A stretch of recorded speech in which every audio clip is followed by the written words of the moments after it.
날마다 쓰는 나의 신앙일기 TV 데일리 큐티 나무의 향기입니다.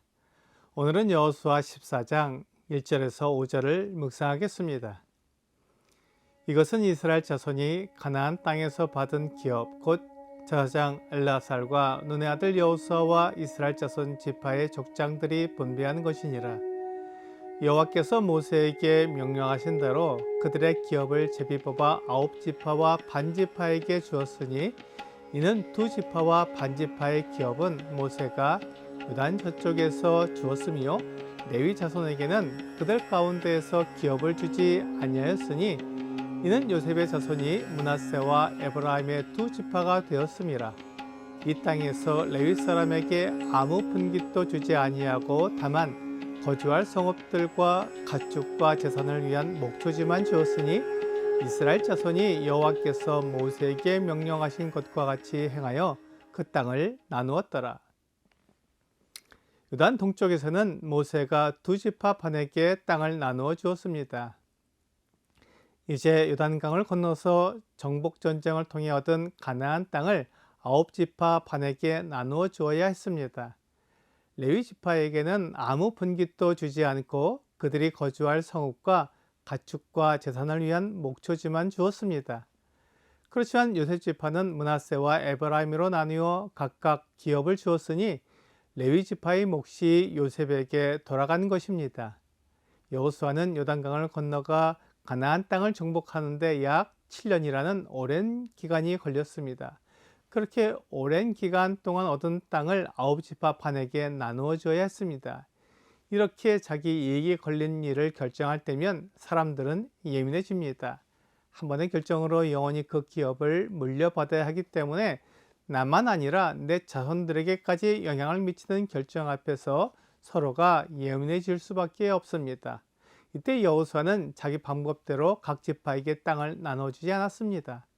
제비를 뽑아 나누어 주었습니다. 아무도 개입하지 않았고 오직 하나님이 각 지파에게 주시는 것이었기 때문에 아무도 불평할 수 없었습니다. 잠언 18장 18절은 제비 뽑는 것은 다툼을 그치게 하여 강한 자 사이에 해결하게 하느니라 라고 말씀하고 있습니다. 제비 뽑는 것은 현대인들 사이에 우연이라고 말하면서 제비 뽑는 것에 대해 부정적으로 생각하지만 예전에는 하나님께 맡기는 방법으로 제비를 뽑았습니다. 본문처럼 땅을 나누는 사건이라면 더욱 사람의 개입이 없어야 합니다. 그래서 제비를 뽑았습니다. 아무도 개입하지 않고 순수하게 하나님께서 주시는 땅이라고 생각할 수 있는 방법은 제비 뽑는 것밖에 없습니다. 이 일이 하나님 앞에서 이루어지는 것을 보증하기 위해 제사장 엘라살이 참여했고 여호수아와 각 지파의 족장들이 참여했습니다. 모두가 보는 앞에서 제비를 뽑았기 때문에 하나님이 나누어 주시는 것이라고 생각할 수 있었습니다. 그래서 강한 자 사이에 해결하는 방법이 제비 뽑는 방법이었습니다. 사실 이렇게 제비를 뽑는 것은 하나님께서 모세에게 말씀하신 방법이었습니다.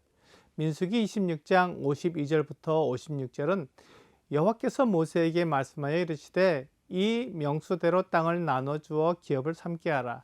수가 많은 자에게는 기업을 많이 줄 것이요 수가 적은 자에게는 기업을 적게 줄 것이니 그들이 계수된 수대로 각기 기업을 주되 오직 그 땅을 제비 뽑아 나누어 그들의 조상 지파의 이름을 따라 얻게 할지니라. 그 다소를 막론하고 그들의 기업을 제비 뽑아 나눌지니라 라고 말씀하고 있습니다. 하나님께서 이스라엘 백성들이 억울해하고 불만을 나타낼 것을 아시고 그 다소를 막론하고 그들의 기업을 제비 뽑아 나누라고 말씀하셨습니다.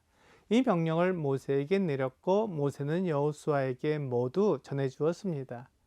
이제 여호수아는 가나안 땅을 정복하고 그 땅을 나눌 때 하나님께서 모세에게 하신 말씀을 그대로 행했습니다. 이것 때문에 각 지파가 여호수아에게 불만할 수 없었습니다.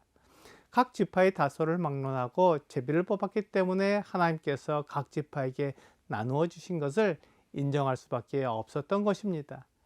이것이 여호수아의 특징이었습니다. 그는 자기 생각과 자기 경험을 주장하기보다 하나님의 말씀에 순종했습니다. 이것이 분쟁할 수 있었지만 아무도 분쟁하지 않고 그 결과에 따른 이유였습니다. 우리도 하나님의 말씀에 순종해야 합니다. 내 생각이나 내 경험보다 하나님의 뜻이 더 옳습니다. 하나님의 말씀은 진리이기 때문에 내 생각보다는 하나님의 말씀에 순종해야 합니다. 예레미야 42장 6절은 우리가 당신을 우리 하나님 여호와께 보내면 그의 목소리가 우리에게 좋든지 좋지 않든지를 막론하고 순종하려 함이라. 우리가 우리 하나님 여호와의 목소리를 순종하면 우리에게 복이 있으리이다 하니라 라고 말씀하고 있습니다. 유대인들이 예레미야에게 이렇게 말하는 것은 하나님을 따르기 위한 것이 아니었지만 그들이 한 말은 옳은 말이었습니다. 그들은 말과 행동을 다르게 했지만 그들이 예레미야에게 한 말은 옳았습니다. 하나님의 목소리가 우리에게 좋든지 좋지 않든지를 막론하고 순종해야 합니다. 이것이 하나님을 믿는 사람의 올바른 태도입니다. 하나님의 말씀은 나에게 좋든지 좋지 않든지 진리입니다.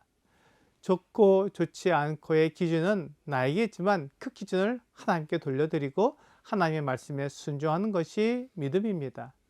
고린도후서 10장 4절과 5절은 우리의 싸우는 무기는 육신에 속한 것이 아니요 오직 어떤 견고한 진도 무너뜨리는 하나님의 능력이라. 모든 이론을 무너뜨리며 하나님 아는 것을 대적하여 높아진 것을 다 무너뜨리고 모든 생각을 사로잡아 그리스도에게 복종하게 하니 라고 말씀하고 있습니다.